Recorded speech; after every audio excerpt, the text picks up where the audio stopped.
Today, at a joint session of the National Assembly, President Tinubu again reaffirmed Nigeria's commitment to democratic ideals. He dismissed the fears of a one-party state and paid tribute to the enduring spirit of June 12.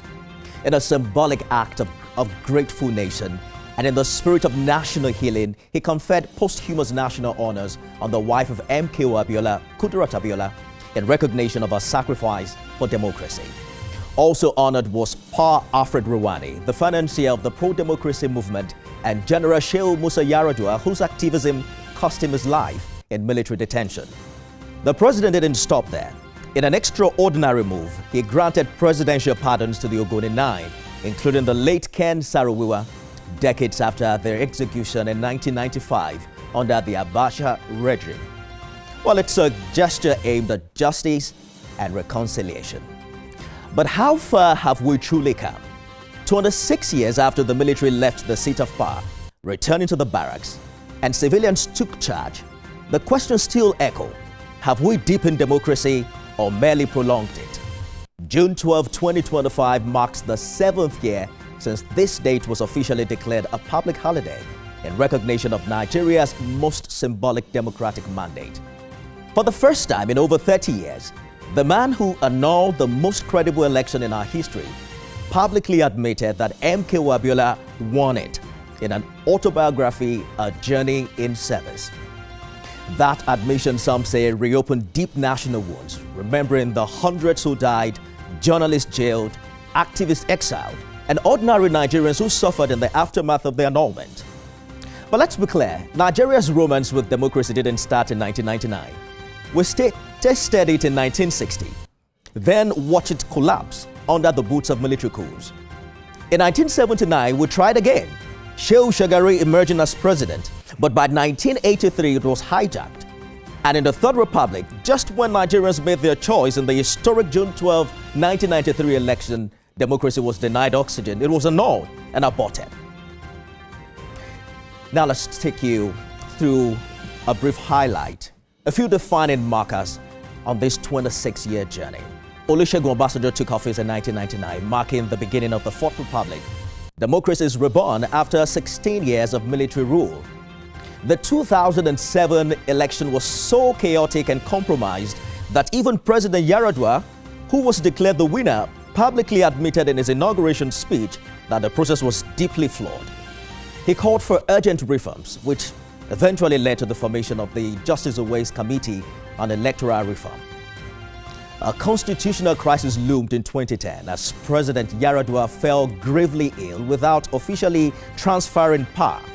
But democracy was preserved when the National Assembly invoked the doctrine of necessity, a bold constitutional move that elevated Vice President Goodluck Jonathan to acting president, ensuring a peaceful transition and avoiding a dangerous power vacuum. Fast forward to 2015, history was made. For the first time, an incumbent president, Goodluck Jonathan, accepts defeat, congratulates his opponent, and hands over peacefully to an opposition party. It was a watershed moment for democratic maturity in Nigeria. In 2022, after years of civil society pressure, the Electoral Act was finally amended. The introduction of the bimodal voter accreditation system, BVAS, gave some hope for transparency and voter credibility. But by 2023, that hope was tested amidst technology glitches, disputed outcomes, and prolonged court battles that dominated the headlines. We've seen progress, no doubt, but we've also felt betrayal. But through it all, Nigerians have held on to hope. Tonight, we reflect on our wins. We confront our hard truths. And together, we ask, what must change before 2027? Happy Democracy Day, everyone.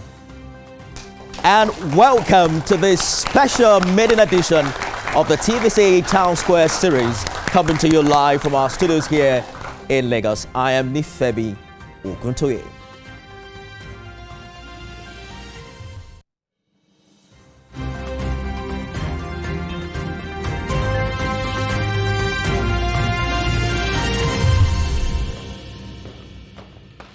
We have a panel of some of Nigeria's brightest minds to join us in this honest conversation today. We're also joined by a vibrant live studio audience, including undergraduates and other young Nigerians. Your questions and energy in the room are crucial to tonight's Town Square. Please put your hands together for yourselves, ladies and gentlemen. And thank you so much for coming. We want you, our viewers, to be part of this conversation as well. Democracy, after all, is a government of the people. Your voice matters. So join us online with the hashtag TVC News Town Square. Tag us at TVC News NG and at Nifemi Oguntoye across all platforms. Your voice matters.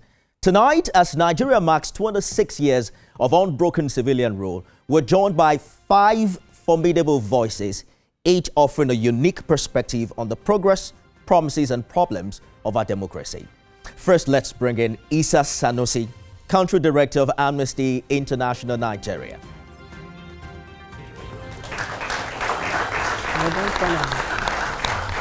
With years of work documenting human rights abuses and calling out violations within our electoral and security systems, he brings the critical lens of civil liberties to this conversation. Also with us, ladies and gentlemen, is Daniel Bwala, Special Advisor to President Bola Tinubu on Policy Communication. Dr. Bwala is a lawyer and public affairs analyst who's been on both sides of the political divide. He joins us on the program tonight. Dr. Bwala, thank you for joining us. Also joining us is Abiola Akiyode-Afolabi, a seasoned lawyer and civil rights advocate. She's founder of the Women Advocates Research and Documentation Center and former chair of the Transition Monitoring Group. Her voice reminds us that true democracy cannot exist without justice for all. We're also honored to have Abiodun Owonikoko, Senior Advocate of Nigeria. Mr. Owonikoko is one of the country's foremost constitutional lawyers. From courtroom battles over electoral outcomes to legal interpretations of emergency powers, his insights continue to shape the legal spine of our democracy. And finally, ladies and gentlemen, our own Babajide Kolade Otitoju, a veteran journalist and broadcaster with decades of experience analyzing Nigeria's democratic evolution. He has covered every election in the Fourth Republic and brings a grounded, historical and journalistic depth to our town square. So ladies and gentlemen, Nigeria, the TVC Town Square is now in session.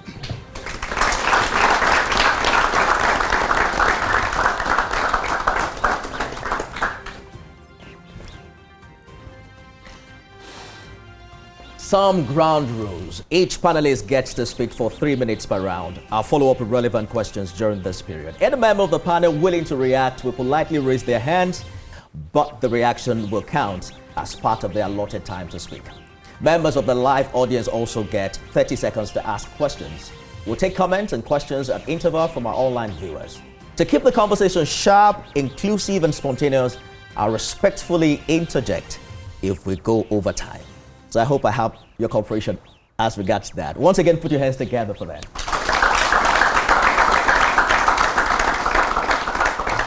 All right, let's begin with a general yet specific review of how we've fared in 26 years. Dr. Abiola, your Research and Documentation Center is almost as old as our democracy. When you look back 26 years, what do you see? 26 years to now, one would say we are gradually getting there. It's a bit complicated, complex. We really have not a lot to say in terms of the kind of changes that we would have loved to see looking back from 1999 to 2025. But it's important to also say that there were some milestones that we're able to hit as a country. There are new laws that came into being. For example, we didn't have a Fiscal Responsibility Act before now. So there were some arrangements that helped in terms of rearranging our economic space. There were also gradual contributions towards the political space. There are issues of inclusion. There are new laws Child Rights Law, Violence Against Persons Prohibition Act in 2015. These were things that we didn't have during military era. So in terms of laws, and there were also institutions that were created. For example, the EFCC, the anti-corruption institutions, and some other interesting institutions that could help with economic and social reform. However, one need to then sit and look at, assess those institutions, whether they're actually strong institutions that could deliver the dividend of democracy. But by and large, one can see that new institutions were built, new laws came into being. There were economic reforms, not very effective, not very efficient, but there were steps that were taken, towards salvaging the country, particularly because we're coming from the military rule. Would you say that our democracy evolved in such a way that included women and children at the foundation? I wouldn't say that. Ironically, if you look at how we even arrived here, women played very critical and important role. But our history is not reading it in that way. Someone like Kudirat Abiola died for the country, even before the husband died, and there were several other women who really took to the street to define democracy. Gloria Killer, quite a number of, I was a students' union leader, and there were several.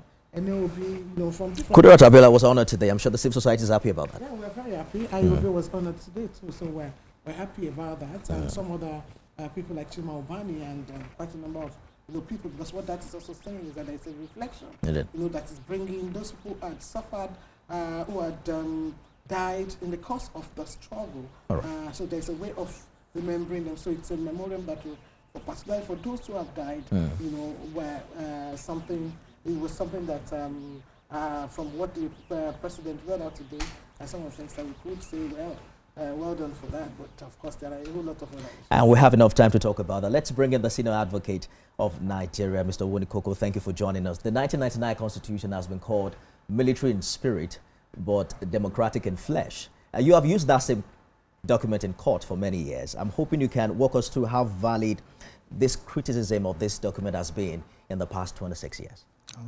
Thank you very much. The process from 1999 till now has had its own bashing of criticism in terms of how the Constitution itself was enacted. But we must always trade cost and effect, and then effort and reward. If people knew what went on between 1998 and 1999, the brinkmanship and negotiation that went on to birth the democracy we have today, I guess some of the criticism we have about the Constitution in how it was made are not justified. We may criticize the content, but the alternative we had in 1999 was for military to either continue or we have to take what they gave us. And I'll give you a short example. I was in the legal team for Chief Olufalaye. After we finished at the tribunal, which then lasted 30 days, because there was the pressure to hand over, we had another 30 days to go to Supreme Court. What Chief Olufalaye is alive today, I'm happy. What came to us, that if we went to Supreme Court, military has stabilized, they have recovered from the shock of what happened to Abacha. If we went to Supreme Court, that election would be annulled, but there will be no new election. They wanted an excuse why they should remain in power. So I was holding the mic with Chief Olufalaye in his house in Victoria Island here. With the notice of appeal, I was to fly to Abuja to go and file when we were instructed not to go to Supreme Court. And that was what paved the way for General Olusegun Obasanjo to be sworn in as president. And afterwards, I think we've had 26 years to do the needful. People don't realize that we have amended the Constitution 5 times through the democratic process since 1999. We have the 5th alteration now. Whatever was wrong with the Constitution, we have had an opportunity to address some of those challenges. So we should take part of the blame for where the country has now found itself in terms of constitutional democracy. That's the number one thing. Number two thing is this. It's unfortunate that on Friday we lost my Lord Justice Lawal Uwais. When President Yaradua was sworn in as president, and he admitted that the election that brought him to office was flawed, and he took the bold step to say, we are going to interrogate this process, and I want to be open about it. He set up a 22-man panel comprising among the best that we can think of. And Justice Uwais, who just retired as Supreme Court Justice, was the head of that panel. It's shameful that since that time that they submitted their report, as broad and wide-ranging as the recommendations were, we are still struggling with having to implement it. That's how many years from now? Since that time, it's about 19 years. Justice West died on Friday. Today, June 12, actually will have been his 89th birthday. He was born on 12th of June. So he's a product and also a part of the process of our democratic journey.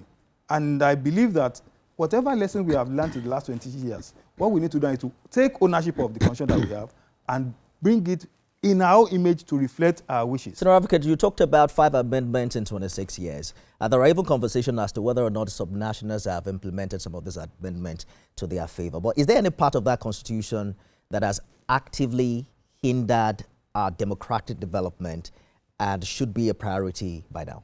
Yes, I believe there are 2 critical parts of the constitution that we need to address.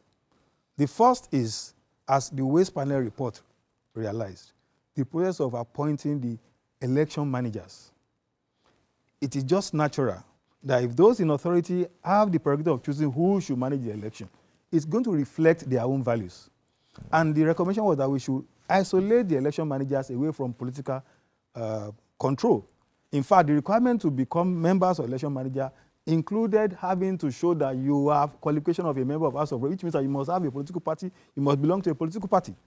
If we want to get away from this cynicism about our electoral process, we should address the question of independence of the election managers, because that is the gateway into our democratic system. Once that system is porous, once it is defiled, the outcome. You don't think they are independent in the way they're currently constituted? I'm sorry, I don't think so.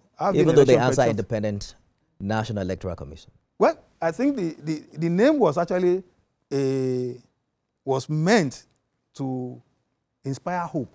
All right. That they will live up to that name, not that they have that quality. We're going to talk more about the election in the course of our conversation. Let's bring in Mr. Sanusi, he's country director, Amnesty International. I've been a journalist for a couple of years, and I noticed that successive governments have always, colluded with, negated the reports coming from Amnesty International. They always do not agree with what you're saying, the figures you're pushing out, and some people call you biased and perhaps leaning towards the West. But walk us through what you have done in the past 26 years as regards the numbers. You've monitored state institutions at the core of your goals is protecting human rights. What are your figures saying about the value of human rights in Nigeria in the past 26 years? Well, thank you so much. Let me just start by taking us back into history. Amnesty International started working on Nigeria in June 1967 during the Civil War. Now let me take you back to 2015, 2016. And when there were huge human rights violations, especially the massacre of Shiites in Zaria in December 2015, Amnesty was talking about it, and some people said, well, you are doing this because you don't like our party in power or you don't like the people in power, forgetting that Amnesty has been working on Nigeria as far back as that time.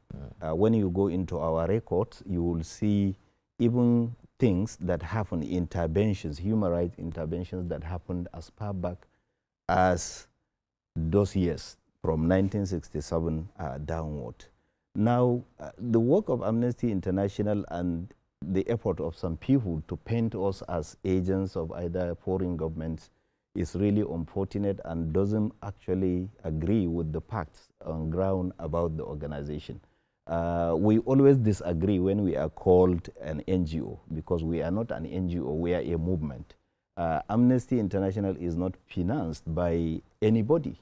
We don't accept donations from individuals who we believe do not align with our principles. We don't accept donations from governments. Amnesty International is financed by donations of individuals who are passionate about human rights. You have spent 50% of your time talking about Amnesty International. I want you to answer the question of what the figure says about human rights in Nigeria in the past 26 years. So the reason why I'm laying this background is that whenever conversation come up about the organization about human rights, people tend to show a lot of lack of understanding or history of what goes on. Now, I have to say that we are really deeply worried about human rights in Nigeria. And we have observed over the years that things are not changing. We know that, there are some few improvements, few developments, but we are really still concerned.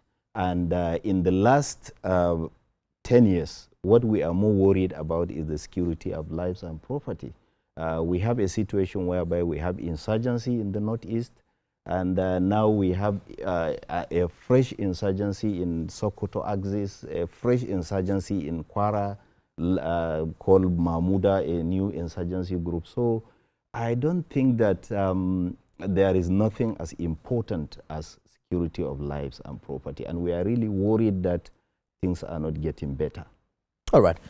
Let me get the government representative here to react. Do you agree with him that nothing has changed really in the course of the year? No, I do not agree. We've made massive progress because the system of government we have all adopted to ourselves is a system of government established by man. It came from America, what they call the Republican democracy. When Benjamin Franklin was asked in 1787, what is the system of government you have adopted? He said, Mrs. Powell asked him, he said, a republic if you can keep it. And what he meant by that is that the Republican system of government is not just a concept, it's not just an idea, it is a struggle that involves the participation of a responsible press, accountable government, and citizens that are willing to engage. And America thought that they don't know the fragility of democracy until January 20th, and in 2020 or so, when there was this insurrection, after over 200 years of supposed peaceful democracy. When the Speaker of the House of Representatives, the President of the Senate, people were running helter-skelter in America. That is when it dawned that it is a process and therefore it is not perfect. That's an over 200 years old democracy. Democracy. Are you in any way suggesting that Nigeria is doing better democratically than United States of America? Yes. So let me speak to facts and numbers. As we speak tonight, there are National Guards in the streets of America, in the streets of California. There are National Guards heading to New York and then Chicago, United States of America. There is no city in Nigeria today, despite all our insecurity, that you find the armed forces in the streets dealing with humans. One, if you go to Amnesty International website tonight, you will not see any press release about the situation in America. That's why a lot of people say it is a neoliberal organization that oftentimes give its own report that can be seemingly seen as biased. So much hula baloo or hubris about the situation. We as a government, we recognize our onerous responsibility to preserve the lives of the people as well as their properties. We're making the needed investment, we're making the effort, we are as well engaging the Nigerian people to participate in this process, and we are transparent about it. In the midst of this cacophony, we have conducted elections, we're going to conduct elections, and if you look at the number of years we have been since the return of the Fourth Republic, you have seen that we've made progress, whether the administration is that of PDP or APC, in terms of the fundamentals of a Republican democracy. We have made progress so far. There is no interruption. There are weaknesses. There are mistakes, corruption, bad governance. We admit of that. It's all part of the process. I told you about America. They've had over 26 national conflicts since their independence. But it is not reported. That's why we talk about neoliberal something. But we have made up our mind as a government to speak to facts, also report our own peculiarities and our truth. Mr. Sanusi, I feel like you'd like to respond, but I'll allow BKO take his turn, and then I'll get back to you subsequently. Let's bring in my senior colleague, the BKO himself. Democracy then and now. I'd like us to touch on press freedom, right? And the evolution of the fourth estate of the realm in the past 26 years. I was very much involved in journalistic work during the military, during the years of the military. I worked in Kano, the home state of the president, and that's the home state of the head of state. General Sani Abacha. In fact, my office was located in his local government. And I can't recall that from 1993 up till the time that Sani Abacha died, I can't recall that I stayed for 3 uninterrupted months in that office. I was always on the run because I made up my mind that I would not leave Nigeria. There was a cover story that I anchored around the fact that the 1995 coup was a fake one. The military reviewed the evidence that it had, and 2 different committees came up with a report that there was no coup. Yet, Abacha was intent on killing the people they had arrested. People, journalists, innocent journalists, once you were close to someone that they did not like, they will arrest you. I talked about Chris Anyanwu the other day. Chris Anyanwu was National Assembly correspondent for NTA. And then she left NTA, started a magazine called The Sunday Magazine. Indeed. She was thought to be close to Lawan Gwadabe, and they locked her up. There were other people close to army officers that they had arrested in respect of that coup that didn't exist, who were also picked up and put on trial. Journalists, some journalists were jailed, like my boss, Kunle Ajibade, who was jailed for a story that I wrote. He didn't know about the story, because at the time when it was Apollo that came to my uncle's house, Akiyode, to say, Jide, you are the best person to write this cover story. Because it sounds a lot like you're saying that a lot has evolved. I'm heading somewhere. Yes. I'm heading somewhere. You know, I like to do a lot of background so that people can understand fully what we are talking about. And I'm saying this because I hear people get unnecessarily excited about military rule. These people, a lot of these people who talk about the military rule with extreme excitement. Some of them, after the election in 2023, even went to the defense headquarters to sheepishly call for military rule. We lost journalists. Some journalists were put in jail, and by the time they got back, they became insane. I don't want to mention names, but my colleagues who are listening to me know journalists who went to prison and never recovered mentally. Kunle Ajibade was locked up in in Makurdi prisons. He didn't commit any offense. Allow me to butt in, BKO, because of our time.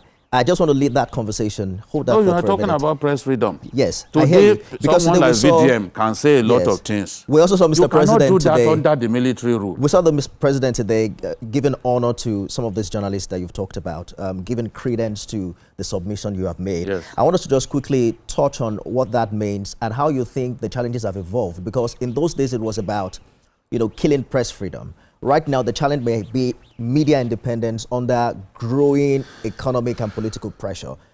How do you relate those two challenges, and what does it mean for press freedom today? Media, as far as I'm concerned, we are in a much better place. The things that I could do, the risk that I could not take in those days, I could take now. All right. Yes, no matter, I was always happy to take risk. But even then, there were some risks that we could not take, because you knew it would cost you your life. Bagauda Kalto, many people talk about Bagauda Kalto. They don't know how he died. Some of us know. And he was just a correspondent like me. We were in the same bureau. We used to do stories together. And there were several others who got missing. Sani Abacha was going to the airport They wanted to take him through the third mainland, and he said, no, take me through the other route. I'm the commander-in-chief. They told him, no, they are protesting. He said, because I'm commander-in-chief, take me through that place. Do you know how many people were killed? People don't know anything about military rule. They are just excited about some of the fake AI-generated material coming from Burkina Faso, you know, even portraying the guy as an excellent English speaker. If they tasted a whiff of what some of us saw, they won't be talking about military because they take away all of the freedom that you can have. The heroes that we are talking about today, many of them were jailed several times. Femi Falana was locked up in Adeja prison. I remember when his wife used to come, they would first come to my office, you know, in Kano. So press freedom, as far as I'm concerned today, there is so much press freedom. But people, all freedoms have limitations. Indeed. Look, I can tap Barrister Owonikoko, but if I tap him in a way that hurts him, he's going to respond. All right. So your rights, everybody must know that rights are not absolute in nature. So there are people who are undermining even the unity of our country by some of their unwholesome commentary. Such people need to be resisted. And if they get resisted, there's no reason for anyone to imagine that, oh, that's an abridgment of their rights. Those rights are not absolute, and lawyers will admit to that. I think it's been a fantastic conversation thus far, ladies and gentlemen. I thought you would put your hands together for my panelists. The conversation is on, everyone. We'd like to hear from you, the live audience. Prepare your questions. We'll give you 30 seconds each to probe this conversation. We'd like to hear from our viewers as well. Remember to use the hashtag TVC News Town Square. We're back with more right after this break. Stay with us.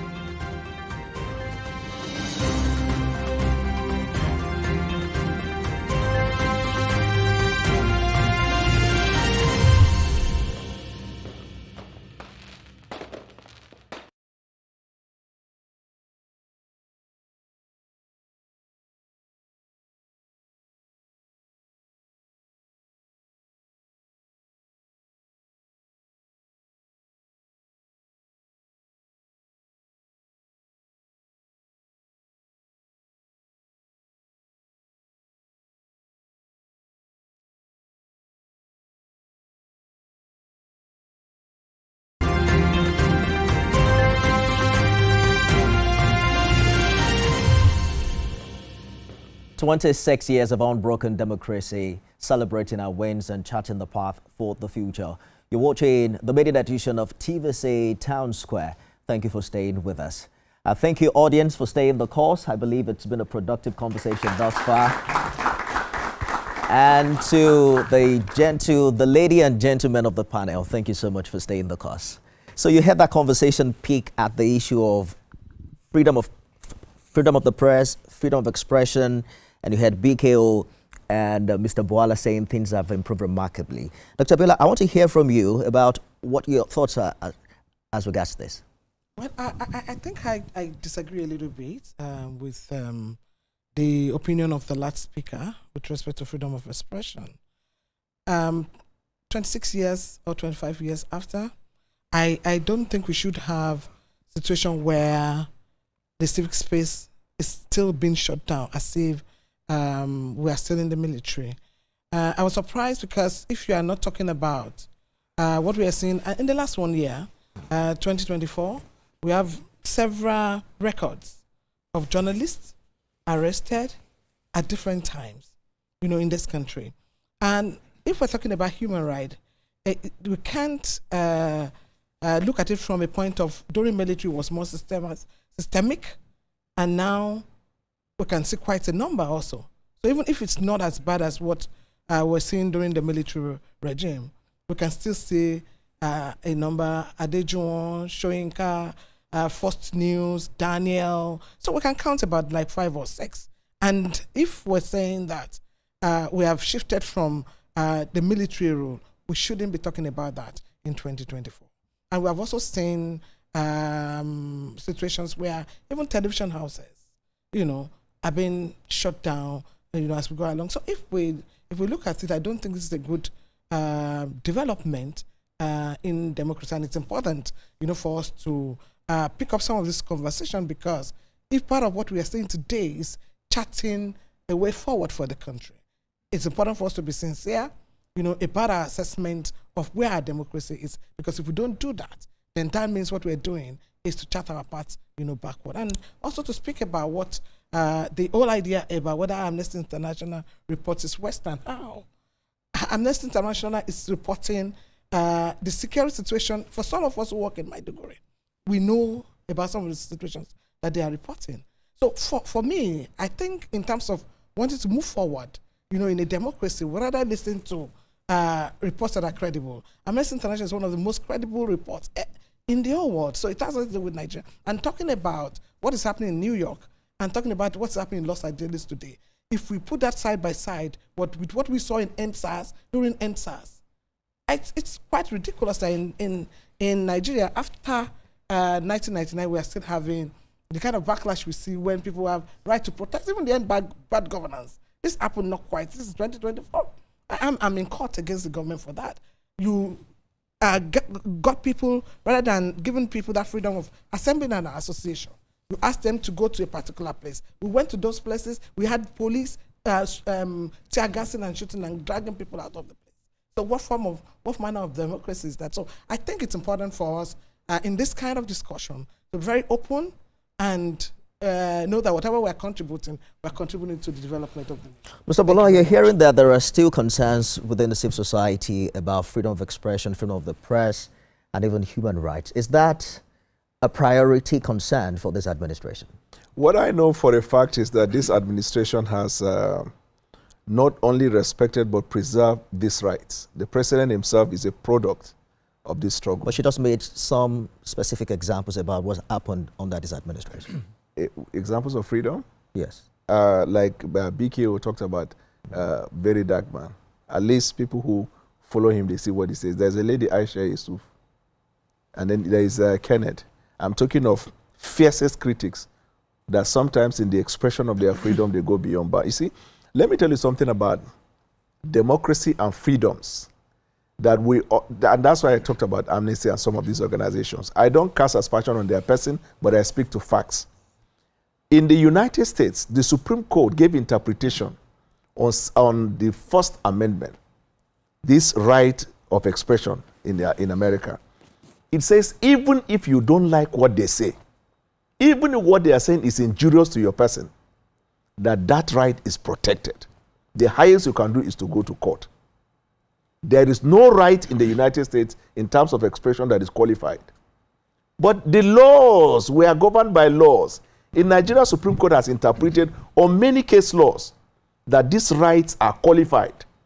Meaning that in the exercise of your right, if you go beyond the limit, like BKO talked about very profoundly, you have to know where your right is limited. So let's talk about not press, let's say NSAS and some of these other organizations or individuals who move a movement. You have a right to express yourself against how government is run.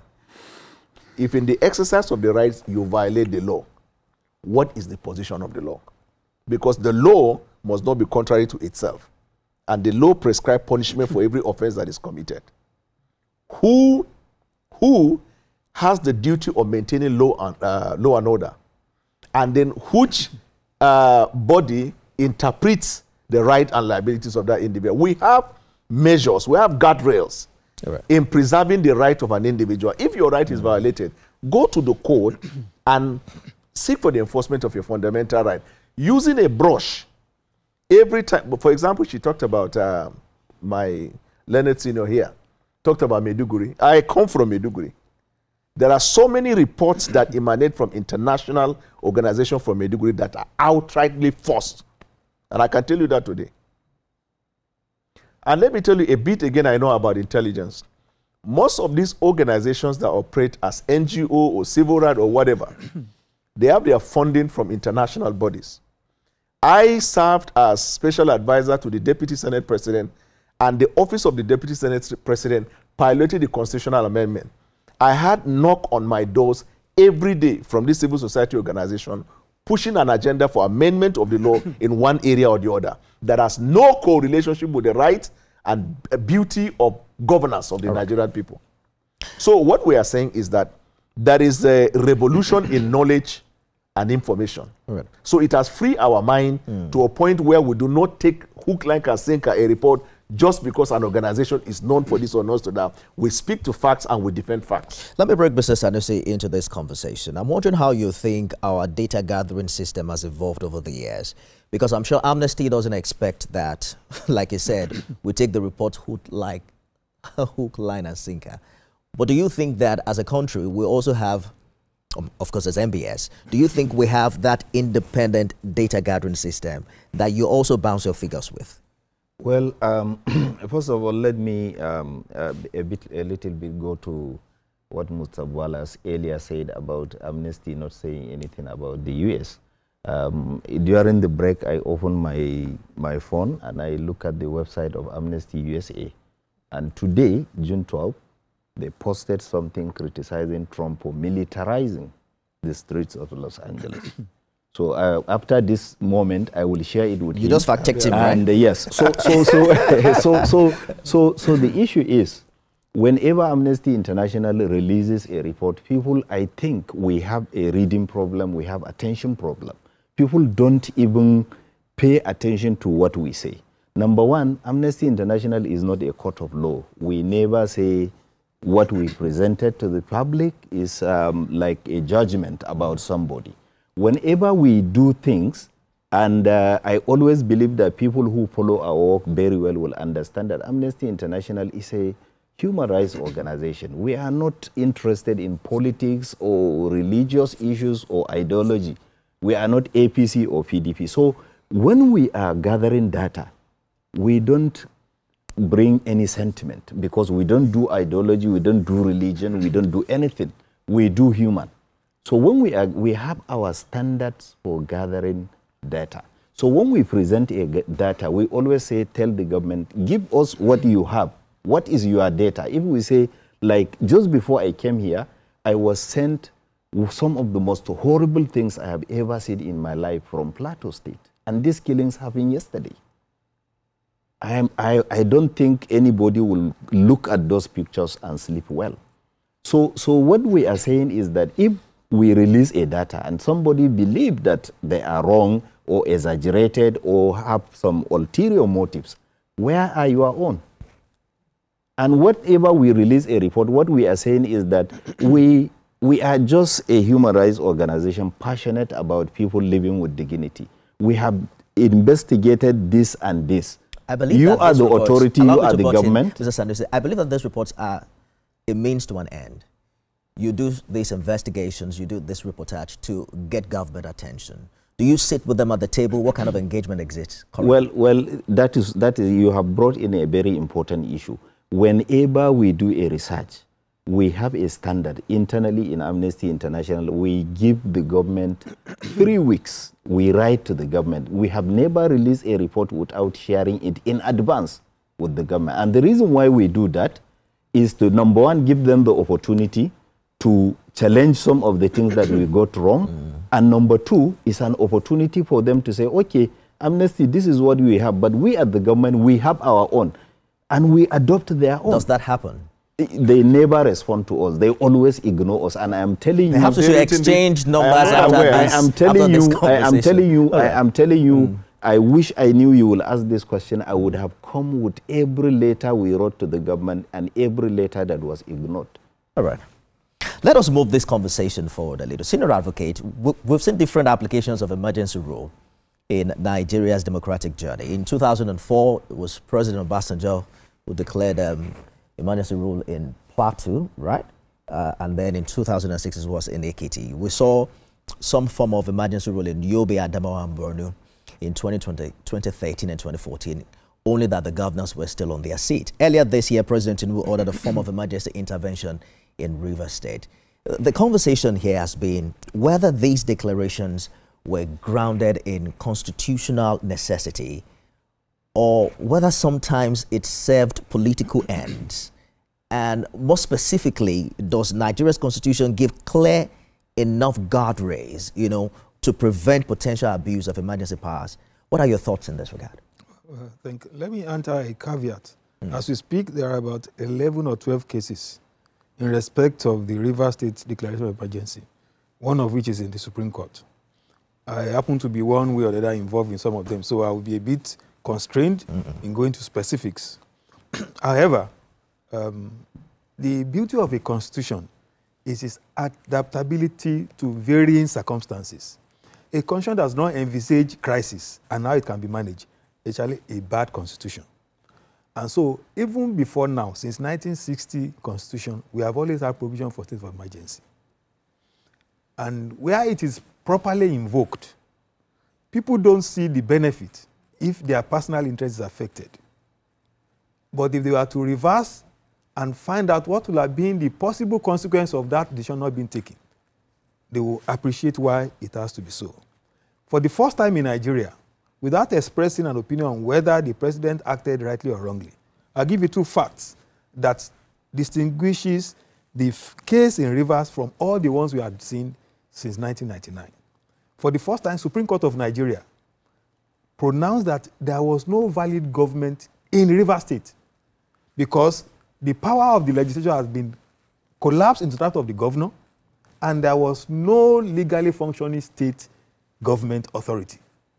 If a president of a country who has responsibility for managing the entire country, including any part thereof, becomes aware of a judgment of the highest court, which can no longer be reversed, is the final pronouncement, and sits idle and take no step, I'm sure people will consider that to be a dereliction of his duty. That is the first thing. The second thing is that a sitting governor, I'm happy now, the governor himself has been reaching out, has visited the president, and even is now beginning to thank the president, from what I read, for even declaring a state of emergency in Rivers State. Now, I'm sure that is by the benefit of hindsight.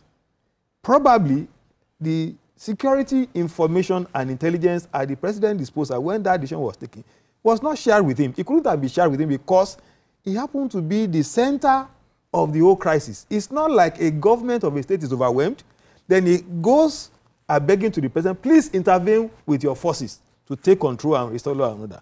It was a case in which the crisis actually was between the governor and the National State House of Assembly. And it had dragged for almost 1.5 years. Imagine a situation where a governor, forget about the sentiment, has had to be spending money without appropriation for 1.5 years. Just imagine that. If it was just a case of corruption of 1 billion, I'm sure there would be bedlam. But a governor spending money, revenue of the both internal and federal allocation, for 1.5 years without appropriation, is the height of constitutional crisis. You know, the points you have made, Yes. Senator Advocate, especially the first point about the decision of the Supreme Court as regards the validity of the government in Rivers State, hasn't quite been exhaustively discussed like this. Because when Mr. President came up with that decision, he cited another portion of the Constitution, and that's where the conversation came from. That is the 1999 Constitution, as currently amended, clear as to whether or not he has the powers to make that decision. But do you think this brings us into perhaps the need to have this reviewed moving forward based on the 3 or 4 instances we've had in the past 26 years? In fact, on the contrary, I think I had granted an interview around that period, and I explained why I felt the Constitution played its role as envisaged for the first time the best way in Section 305, because the president cannot declare emergency that will last for more than 48 hours. No matter how compelling it is. He must subject that decision to the oversight of the National Assembly and take the risk that he will not get to thoughts of the House, both the Senate and the House of Reps. So for a president, the checks are there to ensure that he does not act arbitrarily or without deep, foresight about what is likely to be. Because the reason why he has to go to National Assembly, people don't understand. National Assembly is an aggregation of representation of all the various constituencies that constitute the federation. The president acts alone, but National Assembly acts based on various constituents that were to participate in that decision. They must have gone back to their constituents and found out probably there's going to be bedlam, the entire oil and gas industry will collapse. That alone was sufficient, including, don't forget, members of House of Rep from Rivers. They were in the senators, they all voted for that. So there must be a reason why that had to be so. And don't forget, finally, that a decision for emergency does not have to last for 6 months. If situation changes and there is a need to go back to normalcy, the president does not have the need to go to National Assembly. He can on his own terminate it. And even when they approved, they said, if you have reason, don't wait for us, go ahead and terminate. So I think in this particular instance, it's a lesson. Because I said it, the president led 2/3 of the whole of National Assembly to get the emergency. A governor was running with 4 members of House for about 1 hour. He couldn't win the other people to his side. There's something about statecraft that the governor has to learn. And I think he's learning now. I'm happy with the kind of... One thing that struck me was that the Niger Delta militants, who we used to be known to use also, they were the most restrained during that period. I don't know whether you observe. The young people were the ones using the right kind of languages, speaking with the president with respect, whereas the elders were the ones attacking the president. So I think the Yar'Adua's intervention in this, I think it has worked. People's psyche has changed. They are more attuned to constitutional and legal system. So I think... Sir, we are due for a break in about 2 minutes, but I'd like to get BKO's reaction to this because you trended at the time as regards your reaction to this development. What do you make of it looking back at it now? It's a very clear issue for me to talk about. I'm not a lawyer, but our constitution is written in English language that I understand.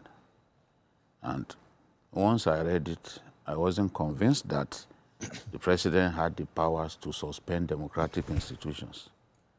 And I made it clear that as far as I'm concerned, no president has got the power to impose a state of emergency in which democratic institutions will be suspended. Goodluck Jonathan imposed state of emergency in the 3 states where insurgency, Boko Haram brand of killing campaign was rampant. He didn't suspend democratic institutions because he was most probably advised that, look, the constitution does not say you should do it. And at this level in my life, no matter what people know next to nothing about me think, I don't say something and take it back. It will never happen.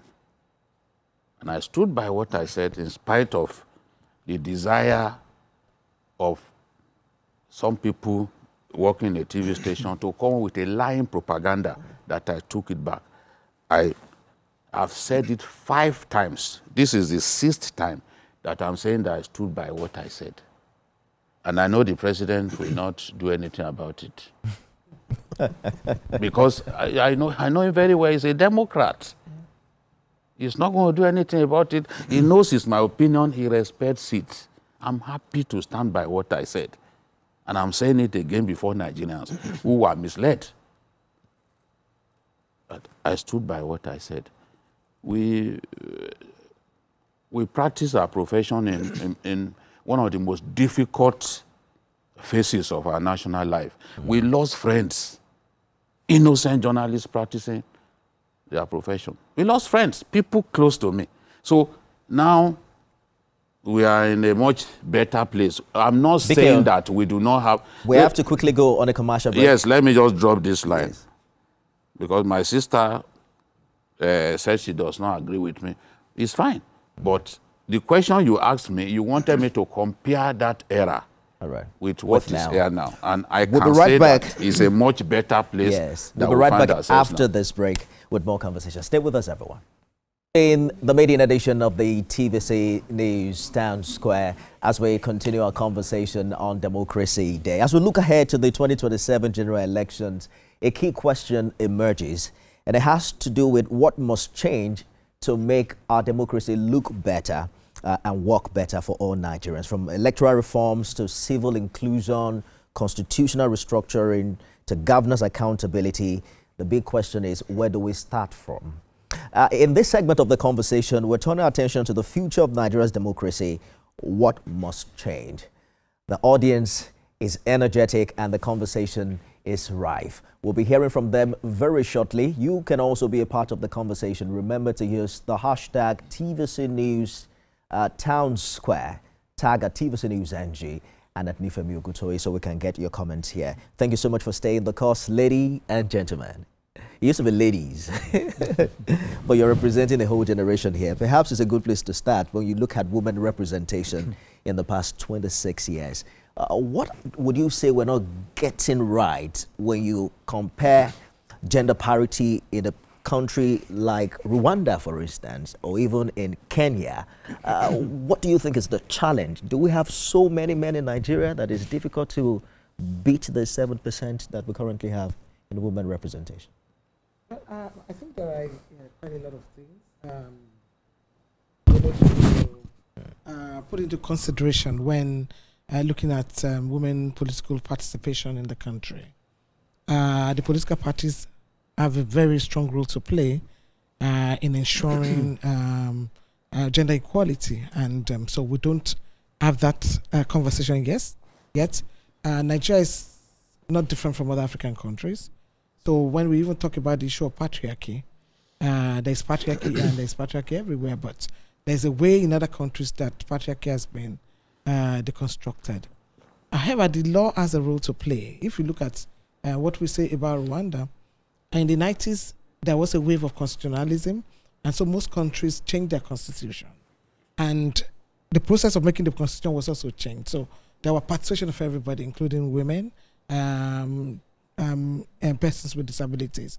And so what we then saw at that time, we saw like Uganda in 1995 coming up with a constitution that was not only speaking about inclusion, but also practicing inclusion in terms of including affirmative action for persons with disabilities and also for women. Rwanda also followed suit. South Africa has a gender equality commission, that allows for that form. But unfortunately, in Nigeria, we haven't been able, even Syria alone. So we have seen that wave, Kenya and other places, Ethiopia, and other places in Africa. So the Constitution plays a role. And if you look at the Waste Report, for example, the Waste Report has also proposed for that form of representation for women. And of course, currently, there is also a conversation on reserved seats for women at the National Assembly. In the last constitutional reform, that was one of the topmost issues, but unfortunately, it was thrown out. So there were several issues. There are political issues. The political party, because they also lack clear ideologies. Most of the time, you see in their manifesto, they have gender equality, but in the real sense, it's not seen, even within the political party structure. Like rarely do we find women, in the board or in the structure, in the leadership, of political parties. So there's a need to re-engineer the political party structure in Nigeria. There's a need to have a law. It looks like negotiating within political party will not be enough, except if we have, a law that really speaks to representation of women. That's what they did in Rwanda. And Rwanda is better for it. Check the GDP of Rwanda, compare it with Nigeria, and you will know what I'm saying. And if you look at most other countries where we have had women leaders, Botswana and other places, you can see that has been there's been a lot of development. There is no way, there's no country that should keep 50% of its population, without a voice on the table. Look at what we have in the National Assembly. How many women, do we have at the Senate? There are about 9 states in this country where we don't even have a single woman, in the State House of Assembly. So it is really, so it is actually something that we should take as a national emergency. The quota system is one side of it. I've heard arguments where people say you don't just give them a position because they're a woman, right? Like if I work in TVC News and almost all my bosses are women. I mean, I have like a lineup of 3 women. My topmost boss is a woman. When women become qualified, the leadership emerges and it evolves. Do you think that's also a credible way to look at it? Well, like get more women equipped. Well, it's part of the processes. But the point is this: if you look at even places where like we have apartheid and all of that, the first foundational conversation about affirmative action is the fact that people have suffered historical injustices, and that's the point we are raising as women, and that's why it's only through affirmative action that you can address. So there is a need to redress those historical injustices, and that's why if you look at the northern part of Nigeria, there is still in the whole of sub-Saharan Africa anyway. You know, we have one of the highest number of girls that are out of school.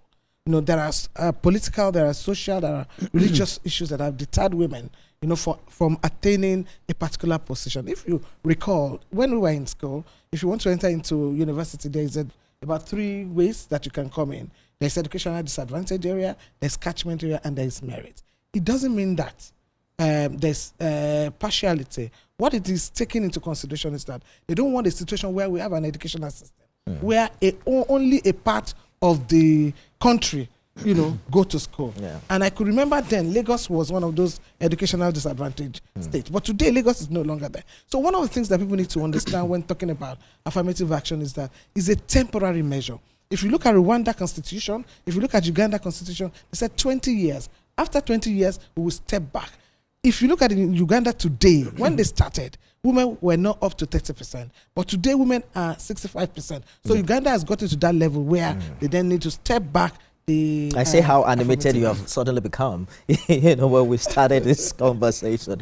But Mr. Bwala, let me hear your honest take on what appears a shrinking political space for women in Nigeria. So during my time as special advisor to Deputy Senate President, when we began this constitutional amendment process, I took a personal commitment to ensure that we get more involvement of women. We drafted about 15 bills, you know, to support that. But the challenge we had when they subjected it to a broader group of consultants, you know, who are senior advocates and people from different fields, is that you cannot legislate to reduce the right of one by promoting the right of other. So we found our bill with respect to appointing positions very easy to make the necessary amendment, where, for example, consequently, the constitutional amendment will reflect that not less than so number of women will be federal ministers or state commissioners or people in DGs or whatever. But when it comes to elective position, you cannot legislate and say in every position, in every senatorial district or in a state, there should be 3. What we only did, which didn't sell through, was to create what we call a super seat, which should be occupied by a woman. So whether people like it or not, there will be the 4th senator in every state that will be a seat reserved for women. Okay. We had a problem. And I will tell you that after 1999, we have had women speakers. Women speaker. We have had a woman governor. And we've had women proving themselves around that time. It seems over time, women started to withdraw from competing. Because if you look at the private sector, there are women execs. They are women CEO. And they rose to this position not by affirmative action. It is sheer competition by proving themselves. So when we came out of 1999, women were very, very competitive. But as time goes on, this concept of affirmative action, the negative side to it is that women tend to stay, I don't know the right word to use. They don't want to take it. They want it to come to them. And you know, politics is about going because it's competition. In this Nigeria, women have proven in diverse fields of life. Dr. Abiola doesn't agree with you. Yeah, it's very possible. You are talking about few women. Very few. Yeah. Because if you put in a scale where you measure, you notice that the women you are talking about, you understand that the women that you are talking about are very few. Who have been able to achieve that position that you are talking about. But we're talking about a country where we have 49.7% women. Look at, for example, the administration of the president. He has given opportunities for women in key places, and they are proving themselves in the role. When he was in Lagos? Even as a president. Women should compete, but we will do our best to ensure that we'll increase the participation, because I know that you will look at other factors such as culture in Africa affecting, especially in Nigeria, affecting the entrenchment. If you go to the northern Nigeria, women participate, but you have less women participating as opposed to if you come to the southern Nigeria. And I believe it's a work in progress. We have to double up. But then I'm giving you one possibility behind the sort of recession of women in political participation. We need to have woman chairman of a national political party. Then we need to have women running for the position of national treasurer and secretary.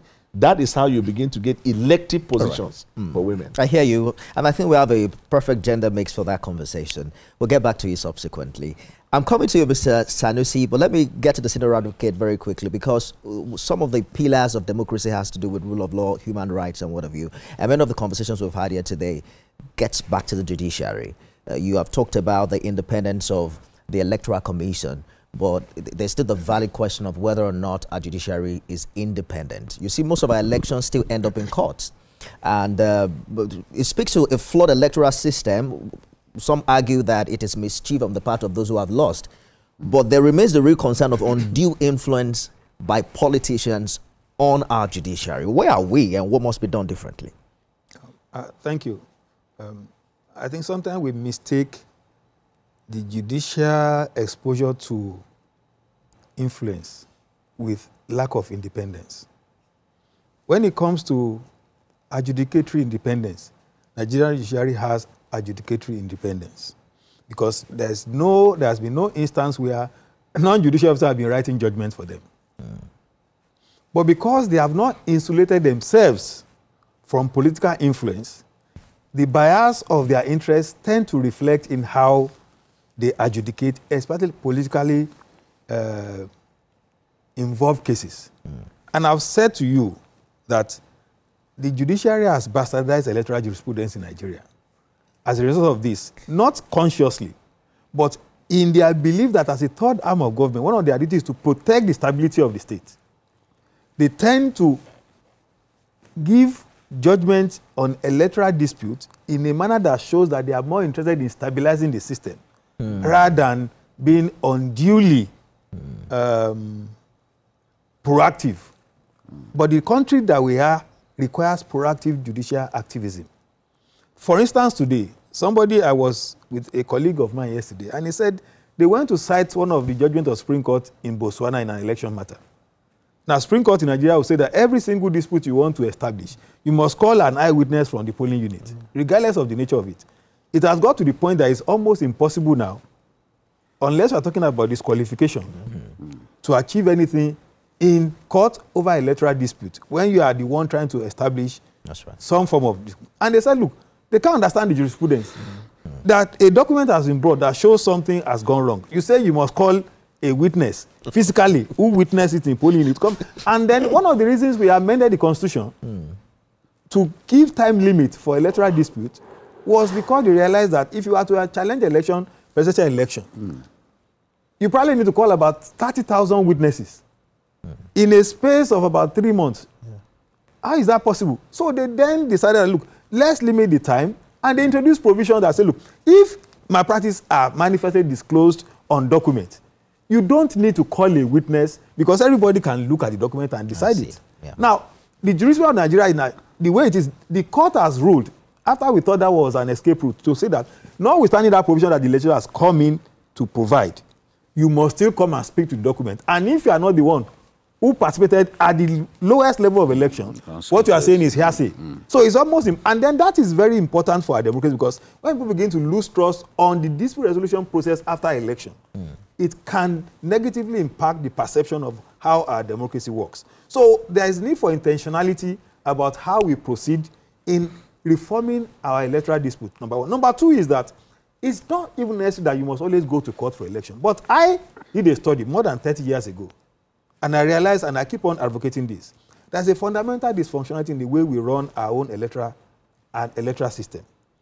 And the reason why other political democracies are stable is the way they structure power, that people don't go to office and leave at the same time. So they don't conspire to return themselves. All right. America has sustained this because every 2 years since 1770, there's always a need to go back for the electorate to reconfirm their mandate. Either you go for midterm election or presidential. And when one is going, it's not all the officers that are at stake. Yeah. So people can actually accept defeat because they know they only have 2 years to wait. Something else can happen. It may not be them, but they can flip the House of the Congress.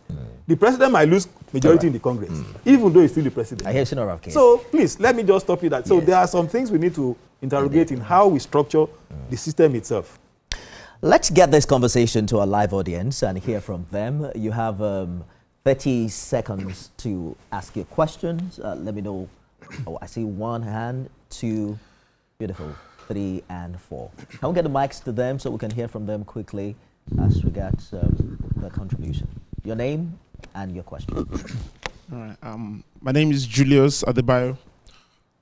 Thank you for this wonderful town square, and I appreciate the submission so far. I have an observation. And Place also, it. okay, thank you. I have an observation and subsequently a question. Ma'am, I love your submissions, but then I actually observed that you've not been able to speak about some of our advancements in the democratic journey. So in your previous assertions, you said there's a concerted effort to gag the media. And you also made mention of the fact that there was attack on TV stations. To the question precisely. Yes, yeah. you said, no, the observation first. You have 30 said, seconds and yes, you run out yes. of time. So Just on the go press straight to freedom, the question, yes. I actually remember that during the NSAS regime, rather than the government attack innocent Nigerians, we had a situation where Nigerians, some scrupulous Nigerians, attack a TV station and burnt it to ashes. I do not think such would have happened under a dispensation that was not democratic. All right. Then to the question now. Okay, is it possible that there has been areas where we've advanced and left situations where Nigerians do not begin to ask for situations in Burkina Faso to happen in Nigeria? All right. Thank you. That wasn't a good example for the 30 seconds time you have to ask your question. So I'm hoping that I don't have to stand up to hold the mic myself. All right, let's get another question in quickly. So good day, sir. I have a question for you, sir. My first question is, since the disbandment of the NSAS during October 2020, we've had a lot of issues concerning police brutality. So I want to ask, what step has the federal government taken after that? Because we've heard about a lot of police brutality after the disbandment of NSAS. Okay. All right. Next person, please. Good day, sirs. My question is, do you think Nigerians are actively participating in democracy, or we are just a spectator today? Like, are we practicing it, or we are just a spectator? And then we'll take one more question. All right. Good day, everyone. My name is Princess Joseph. Here's my question. So elections here are basically, or is basically, one of the most important outplay or display of democracy. But the issue is that I think a huge ton of Nigerians are discouraged because we don't see transparency. We feel, the majority of us feel that there is little to no transparency in the elections. So what structures can we put in place to bring about a sense of conviction that our elections are transparent? All right, so perhaps you had a specific question, right? And you remember it about a balanced mix of good and bad as to what has happened in, yes, beautiful. But let me come to Mr. Bwala quickly to get your reaction to what he talked about transparency in elections, yes. So we have the executive branch of government and you have the other two branches. Part of what the executive branch of government does is to implement the constitution, to enforce the constitution. And in the course of implementing and enforcement of the constitution, there would always be need to progress. So if you look at 2011 after the election, first of all, you start with Yar'Adua, who said the process that brought me was flawed. I will introduce reform. He did. When Jonathan was approaching the election, there was this outcry by his party people that you don't have to reform the election because you will lose the election. He said even if he will lose, there was a reform. When Buhari came, he did what he could. With this administration, you see those sweeping reforms we are bringing into transparency, as far as INEC and the conduct of election is there. That's the whole idea of democracy. But the good thing is that at every given time, the executive acts of government can always be checked by the court. So if the executive branch or agency of government carries out a function that you think is ultra-vires or unconstitutional, you go to the court, you test the veracity of that action. So we are perfectly moving the democracy. I wanted to, also because he also asked one question in relation to the protests and all that. If you noticed, last year there was a protest that called on military intervention in Nigeria. The president at no time asked that the people should be stopped from the protest. They did that for a number of days, 11 or so. He was constantly communicating to the Nigerian people, I hear your cry, I know what you're going through. That is how you entrench democracy. You don't gag the people. I also gave you an example of freedom of expression by different people and the content of that expression, most of which can clearly lead to, locking people and arresting them. But on many occasions, they were allowed to just fizzle out. Right. Because we also, as a government, realized that there are some people, they deliberately attack the government to get the government attention. So we ignore them. It's a free society. People can express themselves. But when you commit a crime, the state cannot watch that the state goes down without, Mr. Sanusi, let me get your reaction to the second and third question. The young man is asking whether Nigerians are actively participating or just being spectators in this democracy. And then there's another thing about police brutality. Well, as far as the participation of Nigerians is really deeply worrying, because if you remember, every election cycle we are having increasing voter apathy. And even during the last election, if you compare the percentage of registered voters with the actual people that voted, the number of votes is really disturbing. Many people stay away from elections maybe because of disenchantment with how leaders deliver. Many people stay away because of fear of violence. Many people stay away because they think it is an exercise in futility. So I think political leaders have to have a rethink. We should not have a situation whereby one day we will open a polling unit and only 2 people will come. Or you have to use Indomie or bars of soap or something to convince people to go and vote. People should be waiting at the polling station to vote. And I believe that democracy is about the people. So I believe that from now to 2027, every political office holder should be, even not only political, everyone of us should be worried. People should be actively participating. Right. And without people's participation, I believe that we will end up with a lot of issues. On police brutality, after NSAS... Hold up that.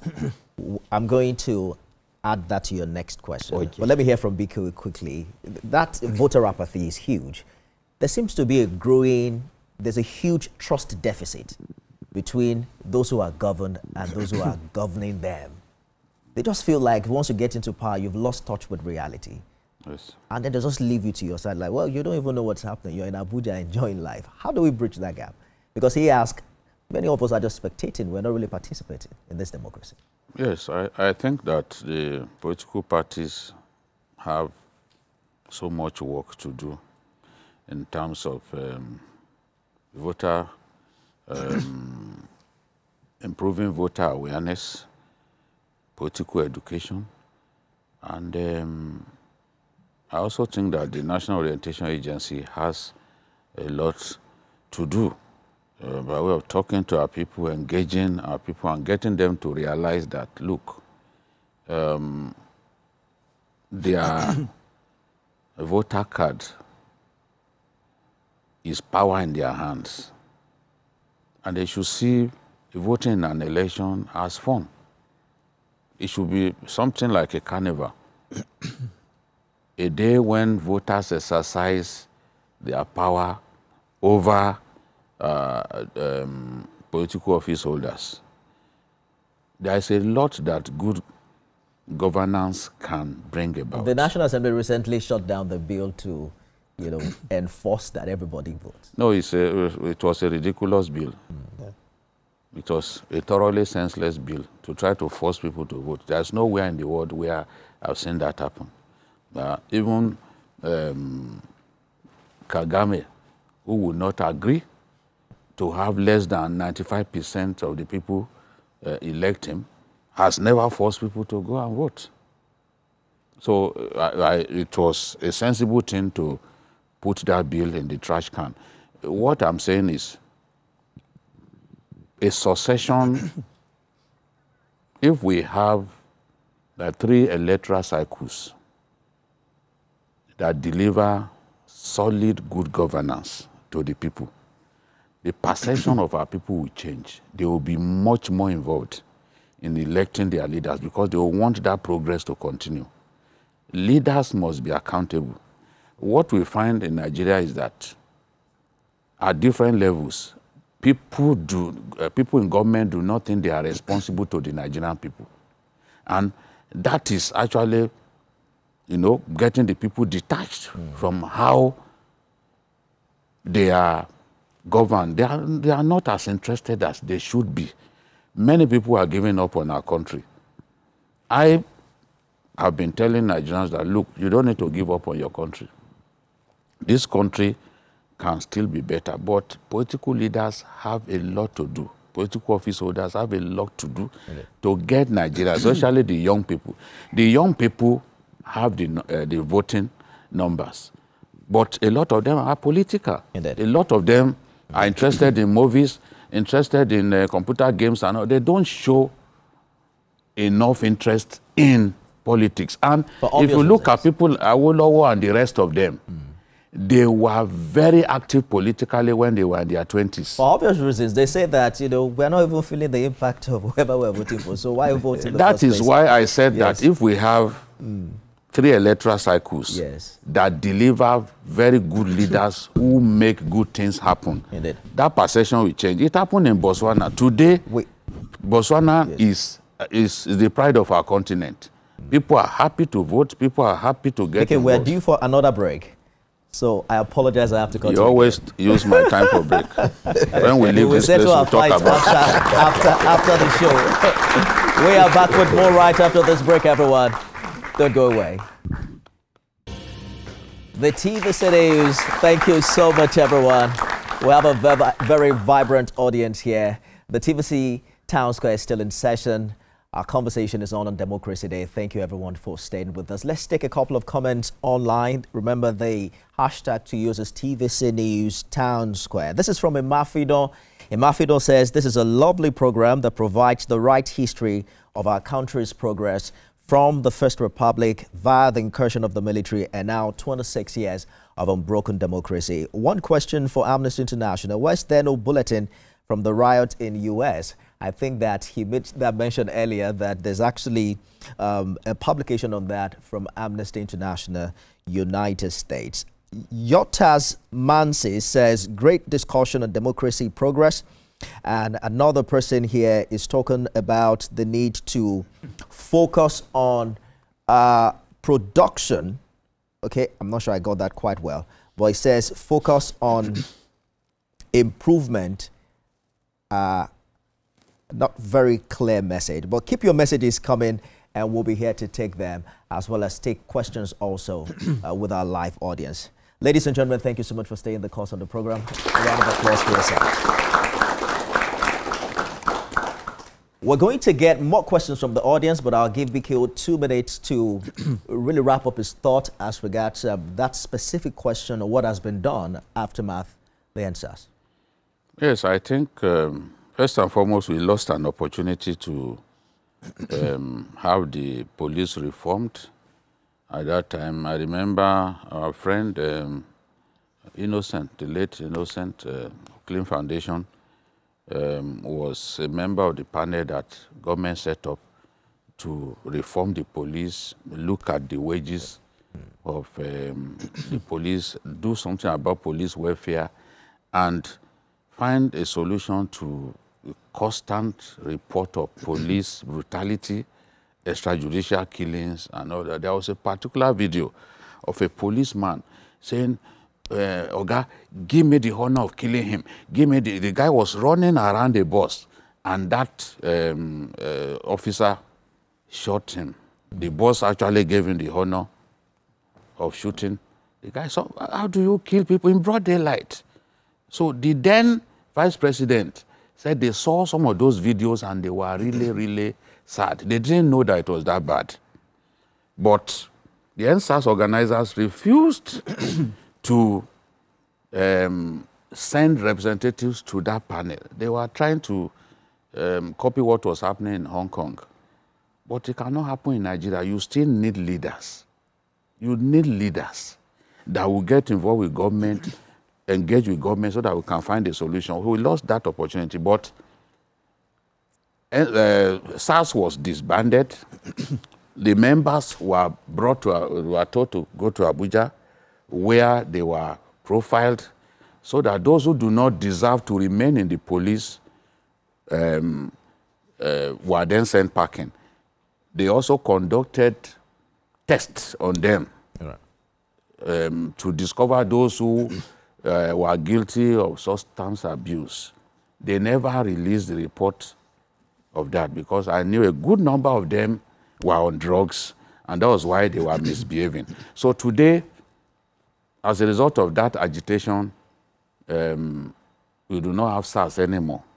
We still have some of the tactical units of the police, but they are far more better behaved now than that time, because today, if you get recorded as a policeman taking bribe from anyone or being involved in police brutality, they do not waste time. That is one Nigerian, how do I describe them now? The police is a Nigerian entity that constantly weeds out the bad eggs from its ranks. Yeah, right. I've not seen any other profession, whether journalism or law profession, where from time to time the black legs are identified, publicly disgraced, their uniforms taken off them, and then sent packing. So I think we've made some progress in that area, but we would want that progress to continue, and the police reform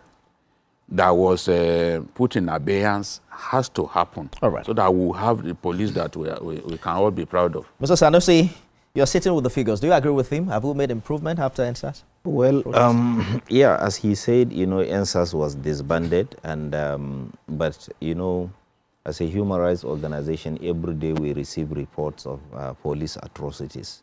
It's just that the police atrocities have changed their nature. Their nature, the manner has changed.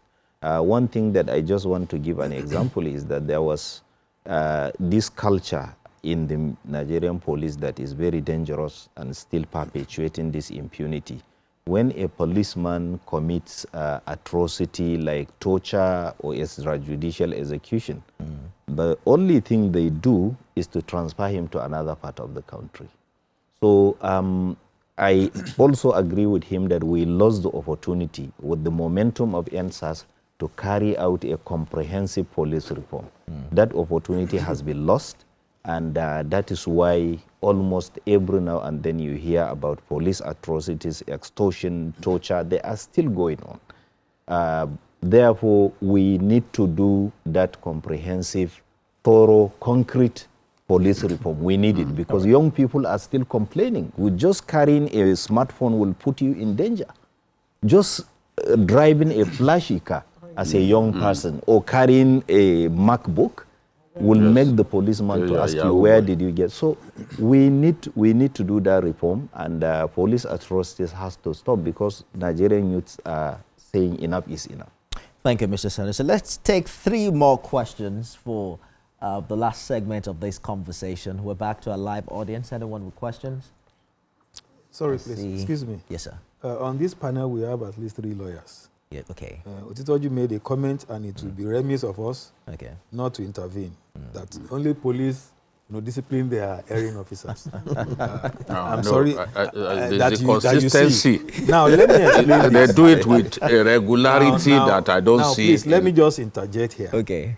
I'm sure you are aware that less than 2 months ago, 2 judges were dismissed, and a court of appeal judge was suspended for 1 year. There is a body that is charged constitutionally with discipline of judicial officers. There is a body by law that disciplines lawyers, Legal Passion Disciplinary Committee, and their decisions are actually in the law reports. We don't publish them on newspaper, but you have news report of it. In fact, every lawyer that has erred faces Legal Passion Disciplinary procedure. I think you have very well defended the law profession. Thank you. Perhaps the other professions will also come at BKO online and then get his reply. Let's take 3 more questions. Okay, yes, sir, please. Good day, everyone. Your name and your question. Emmanuel Ayodeji. So my question is for Barrister. It's a 2-in-1 question.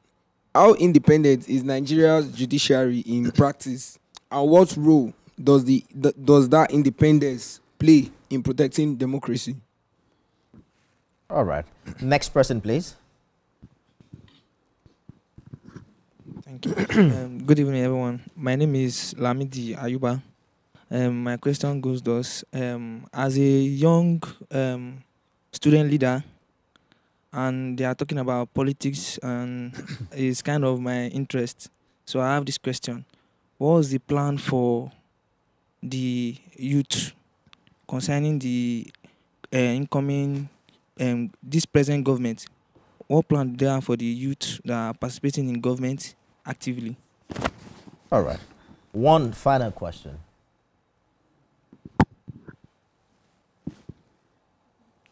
Good day. My name is Abiodun Thomas, and my question is pertaining to the youth participation in electoral positions.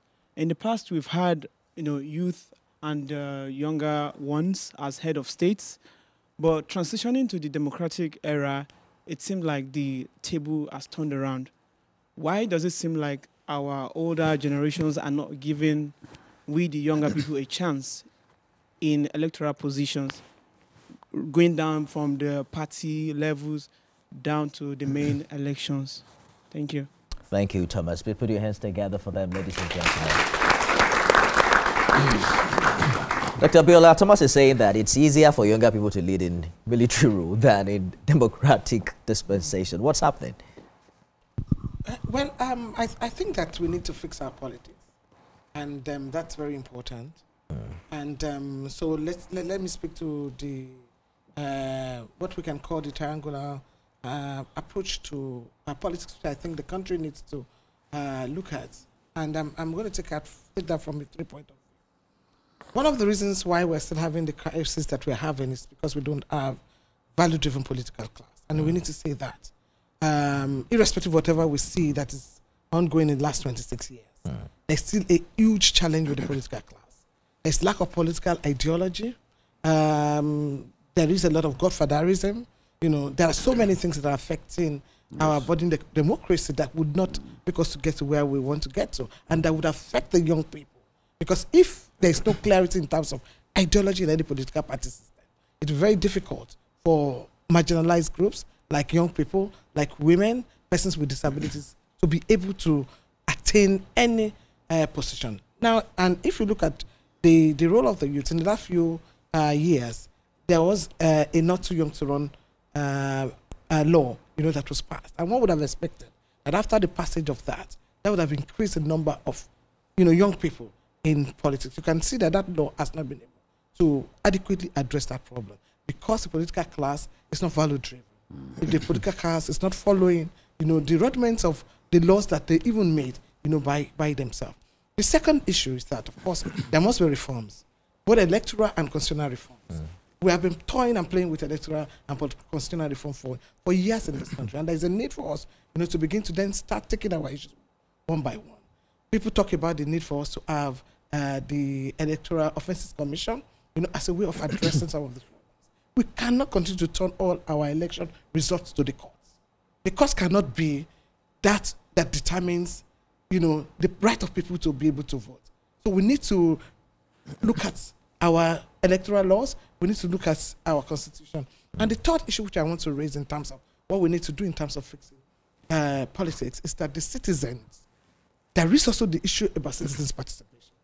If the citizens are not standing to hold the government accountable, if we are not raising the question that we need to raise about the kind of middle class and the kind of political class that we have today, it is very difficult for us to be able, to address our problems. So I just thought that is important, and that affects the participation of the youth, affect the participation of Nigerian people.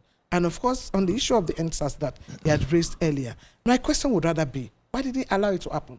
So the question of strong institutions is also important. If we have institutions that are strong, that are effective and efficient, probably there would never be. Where there are accountability systems, if you found a situation where a police head, there is someone you can call. We don't need to go to the social media. Most of the things we see today is because the social media is telling us this is what the police did, then they will react. They should not be reactive. People should be able to hold the police accountable through a process that is open and transparent. Until when we have those institutions. Thank you so much. We have a very limited time. We have just about 5 more minutes to go. So I'm Yeah. going to have you react in 1 minute to Lamide's question, what this government is doing for the young people. Our government by far is not only interested in youth empowerment, but has demonstrated by the various executive orders and opportunities that the president and his administration has provided for the youth. I know that whenever we talk about youth engagement and participation, our mind goes to elective positions. But there is this thing called disruption. Power is not given, you take it. And even not too young to run that came into force at the time was because of the disruption caused by the youth. Nothing comes to you, you have to take it. But in terms of our government, if you look at the NEL Fund, for example, it's a government policy to ensure that young people have access to education. If you look at skill acquisition program, it is to empower the youth. Right. If you look at the NYSC raise, of their allowances, it is still the intention of the government to ensure that youth are in a position where they can compete. If you look at the government of President Bwala Tinubu, 90% of special advisors and senior special assistants are youth. The ministers are youth. In those days, when you go to government institution and you're looking for senior special assistant, not even special advisor, you're looking at somebody from 65 years. But if you look at the government, look at the cabinet of the president, and look at how the youth are doing. So this administration by far is leading by example in creating opportunities for the youth. Mr. Sanusi, let me have your parting shot in 1 minute. Well, I have to say again and again that democracy is the best system, and we have to do everything to safeguard it.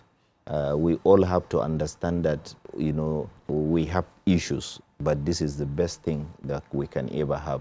We all have a responsibility to protect this democracy because it is the only system that guarantees our freedom. We have to also be aware that, there is consistent and systematic campaign to undermine democracy, both internally and externally, and we have to resist it because it is the only system that provides us with the freedom to sit here and say our minds, go back home and sleep. So we have to all play our role to protect this democracy because it is the only system that allows us to live with dignity and freedom. Mr. Owonikoko, Emmanuel has asked a very simple question. I'm hoping you can give a simple answer. How independent is the Nigerian judiciary? Maybe from a scale of 1 to 10. I'll say that it depends on at what level. We have different levels of judiciary in Nigeria. At the federal level, the question of financial autonomy is no longer an issue. They have fully been given control over theirs, both for capital and recurrent expenditure. It's at some state levels that governors still play overload on them in terms of financial autonomy. And once you have financial autonomy challenge, all other independents I'm hoping you can disabuse the minds of some Nigerians. Is it true that politicians can influence the decision of the Supreme Court? Supreme Court is made up of human beings who interact. So there is a way in which politicians can influence, not necessarily to undermine judgment, but to present a political case, a policy choice that the Supreme Court will see a need to validate. If, for instance, there's a challenge that they think can bring down, you have to give that information to the court in a way that they will appreciate that, yes, they're actually not serving but they're actually overall interested. An example, when President Buhari reversed Supreme Court in terms of cashless, Supreme Court went back and reversed President Buhari. That shows to you. All right. BKO, you have 2 more minutes to go. Let me have your parting shot. I'm going to give you 1 out of my 2 minutes. Well, remember that when we leave this place, I can deal with you. I'm happy to be alive at a time when the military is not in power. I do not pray to see them back in power. And we must do our best, just as my brother said, to defend democracy. We may not be happy with some of what is going on. In terms of where Nigeria should be, I think we all have our opinions that we can do much better. But we have an obligation to defend democracy and disabuse the minds of people who were in their diapers when we had military rule, who do not know the dangers inherent in military rule, and they are actually calling for it out of viral ignorance. So let's do our best. to defend democracy, but the people in power should also do their best to guarantee good governance in a manner that will take Nigeria to the next level. Thank you so much. I hope I've redeemed myself. You tried. Because I allowed you to finish this time. You tried, but you still... Should I pass for your parting shot? Yes. Or you want to say something in 30 seconds? Well, I believe that we need to fix politics, as I said. Your mic. Yes. I believe that we need to fix politics, as I said, and we need strong institutions. We need very active citizens. The country cannot change without us. Yeah. So it's important for us to participate in changing Nigeria. I think we've had a truly honest conversation today. Ladies and gentlemen, do you agree with me? Come on, put your hands together for them. And I also believe that we've had a very vibrant live audience. Some of them students, young Nigerians showing keen interest in the development of our democracy. Put your hands together for yourselves once again. I want to say a big thank you to all of you on behalf of the TVC Newsroom for coming. Thank you for coming, Dr. Abiola, and every other person on my panel. Thank you so much for honoring our invitation. It's the media edition. Hopefully you will come again when we invite you. Yes. Anytime. And thank you, audience, for making it into TVC News.